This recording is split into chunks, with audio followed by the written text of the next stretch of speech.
हमारे देश में गायकों की कमी नहीं है। कुछ लोग इंटरनेशनल लेवल के गायक हैं, तो कुछ लोग नेशनल लेवल के हैं, कुछ स्टेट लेवल के हैं, कुछ गांव लेवल के हैं, कुछ डिस्ट्रिक्ट लेवल के हैं। देखा जाए भारत संगीत से भरा हुआ है।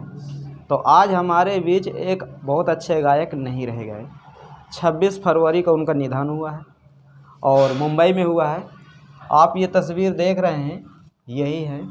और इन्हें पंकज उदास के नाम से जाना जाता है। इनके बड़े भाई मनहर उदास, वो भी बहुत अच्छे गायक हैं और ये गज़ल गाते थे। इनकी दो बहुत फेमस गज़लें हैं। एक नाम मूवी आई थी 1986 में, ये आप देख रहे हैं तस्वीर, जिसमें संजय दत्त, कुमार गौरव और नूतन मुख्य भूमिका में थी। और ये फिल्म 1986 की टॉप 1 मूवी थी। और इस फिल्म को कहानी के लिए कोई नहीं देखा, या इसकी कहानी के लिए मूवी जानी ही नहीं जाती थी, केवल गीत के लिए जानी जाती थी। और वो इसका एक बहुत हिट गीत हुआ था, चिट्ठी आई है आई है। ये दिख रहा है ना, ये लिखा भी है, देखो, चिट्ठी आई है आई है। तो ये चिट्ठी आई है आई है जो गीत गाया गया था, ये पंकज उदास जी ने गाए थे। और खुद उसमें पंकज उदास जी की जो वीडियो है वो भी बनाई गई थी और वो बाकायदे गाते हुए दिखाए गए थे इस फिल्म में। और इसी फिल्म से इन्हें पहचान मिली थी। और पूरा बॉलीवुड जितने खास करके गायक हैं, चाहे वो उदित नारायण जी हों, चाहे अलका याग्निक हों, चाहे कुमार सानू हों, चाहे सोनू निगम हो, जितने भी गायक हैं बॉलीवुड के, सब इनको अपना गुरु मानते थे। और आज हमारे बीच से एक बहुत महान कलाकार निकल गए हाथ से, और इसकी कमी शायद कोई भर पाए। मुझे तो नहीं लगता कि इसकी कमी कोई भर पाएगा। और ये अपने कैरियर में बहुत कम गाना गाए हैं, लेकिन गज़लें ज़्यादा गाए हैं। और इनकी गज़लें काफ़ी, आप ये समझिए कि दुनिया के कोने कोने से लोग इनकी गज़लों को पसंद करते हैं। ख़ास करके पाकिस्तान के लोग बहुत पसंद करते थे। और 2006 में इन्हें पद्मश्री अवार्ड से भी नवाजा गया था। और पद्मश्री अवार्ड उसी को दिया जाता है जो कुछ अलग काम करेगा। और इनके द्वारा जो काम किया गया है वो सभी गायकों से अलग था। देखिए, हमारे बीच में बहुत अच्छे अच्छे गीतकार भी थे, बहुत अच्छे संगीतकार भी हैं और बहुत अच्छे गायक भी हैं। अगर गीतकार की बात करें तो सबसे अच्छा गीतकार आनंद बख्शी साहब हैं। उनसे अच्छा गीतकार कोई नहीं अभी तक भारत में पैदा हुआ आनंद बख्शी को जो टक्कर ले सके। उसके बाद समीर साहब आए, लेकिन समीर साहब से अच्छे गीतकार उनके पिता थे अनजान साहब। अनजान के बहुत अच्छे गीत थे। फिर और आए नए नए गीतकार।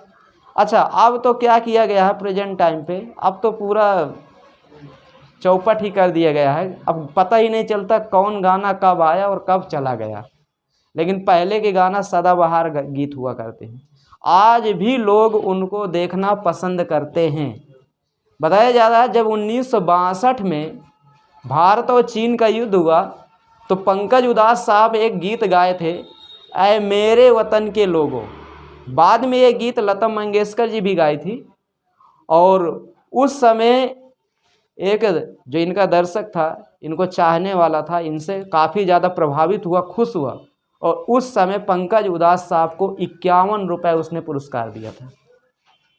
और वो 51 रुपये ये माथे पर लगाए और ये कहे कि चलो ठीक है, कोई तो खुश हुआ मेरे इस गीत से। तो ऐसे थे पंकज उदास। और किसी से भी लड़ाई झगड़ा कुछ नहीं किए, मर के चले गए, किसी से कोई लड़ाई झगड़ा कुछ नहीं किया। उदित नारायण साहब बहुत ज़्यादा दुखी हैं, क्योंकि उदित नारायण साहब इन्हें अपना गुरु मानते थे। कुमार सानू इन्हें अपना गुरु मानते थे, सोनू निगम भी अपना गुरु मानते थे। देखिए, वो एक अलग दुनिया है, हम मानते हैं वो एक अलग दुनिया है, लेकिन वो एक ऐसी दुनिया है जो बहुत लोगों को डिप्रेशन से निकाल देती है। अगर फिल्में और गीत ना होना तो मैं गारंटी के साथ कहता हूँ, आज अगर दिन भर में 4000 लोग मर रहे हैं तो इसका दुगना कर लीजिए। क्योंकि हर कोई किसी न किसी चीज़ से पीड़ित है और वो गीत संगीत फिल्मों को देख करके अपने आप को शांत कर लेता है। क्योंकि फिल्म समाज का एक क्या होती है, आईना होती है। कुछ ऐसे ऐसे गीत हैं जिनको वो सुन करके अपने दुख भूल जाता है। तो कहीं ना कहीं देखा जाए इनकी भी ज़रूरत हमें है, और ऐसे लोगों की तो खास करके हमें ज़रूरत है, हमारे समाज को ज़रूरत है। भाई ये एक दवा का काम करते हैं गीत संगीत, तभी तो इनको सरस्वती से तुलना की गई है। संगीत की देवी किसे कहा जाता है, सरस्वती कहा जाता है कि नहीं। तभी तो भाई कुछ ऐसे गीत हैं, आप बहुत ज़्यादा डिप्रेशन में चले गए, तुरंत आप निकल के बाहर आ जाओगे, एक बार वो गीत बस सुन लो। कुछ ऐसी फिल्में हैं, पता लगा आप अपने जीवन से खूब ऊब गए हैं, आप मरने का प्लान कर रहे हैं, जा रहे हैं रेल में कटने के लिए, वो कहो फिल्म आपको याद आ जाए कि नहीं यार उस हीरो के पास कितनी समस्याएं आई थी, फिर भी वो आगे बढ़ा और हम भी आगे बढ़ सकते हैं, मरना हल नहीं है। निकल आए डिप्रेशन से कि नहीं। तमाम ऐसी चीज़ें हैं, तभी इनको हमारी सरकार और दुनिया की हर सरकार इनको थोड़ा बढ़ावा देना चाहती है, ताकि अच्छी अच्छी कहानी, अच्छी अच्छी फिल्में बन सके, जिससे सरकार को भी फ़ायदा हो, प्लस जो बना रहा है उसको भी फ़ायदा हो। समझ में आ रहा है। लेकिन पंकज उधास साहब की कोई कमी नहीं पूरी कर सकता है। अब भाई जो चला गया तो चल, जैसे मोहम्मद रफ़ी साहब की क्या आज तक कोई कमी पूरी कर पाया है, नहीं कर पाया। जैसे बहुत अच्छे फिल्म अभिनेता थे राजकुमार, अपने कैरियर में 31 से 32 फिल्में वो बनाए थे, इससे ज़्यादा नहीं बनाए थे, लेकिन क्या राजकुमार साहब की कोई कमी पूरी कर पाया है, नहीं। लता मंगेशकर जी ख़त्म हो गई, क्या उनकी कमी कोई पूरी कर पाया, नहीं कर पाएगा।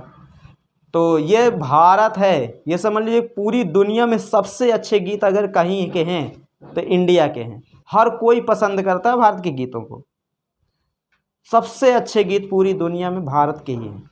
अब भारत में एक भाषा में गीत नहीं बनते, भारत में अगर क्षेत्रीय भाषा मिला दिया जाए तो लगभग 2200 भाषाएँ हैं। अब 2200 भाषाएं में अलग अलग प्रकार के गीत तैयार होते हैं, और हर एक दिन के लिए, हर एक त्यौहार के लिए जितने भी सांस्कृतिक प्रोग्राम होते हैं, आप ये कि जितने भी शादी समारोह में जो भी प्रोग्राम होते हैं, हर चीज़ के लिए गीत बना है कि नहीं बना, गाए जाते हैं कि नहीं। मतलब भारत खुद एक सांस्कृतिक देश है, आप ये कहिए। समझ में आई बात। तो हम तो भगवान से यही कहेंगे पंकज उधास साहब की आत्मा को शांति दे, और हो सके तो दोबारा कोई ऐसा पंकज उधास जैसा आए, और ताकि इनकी कमी को पूरा करे। वैसे आ नहीं पूरा तो नहीं कर पाएगा, लेकिन पूरा करे ना।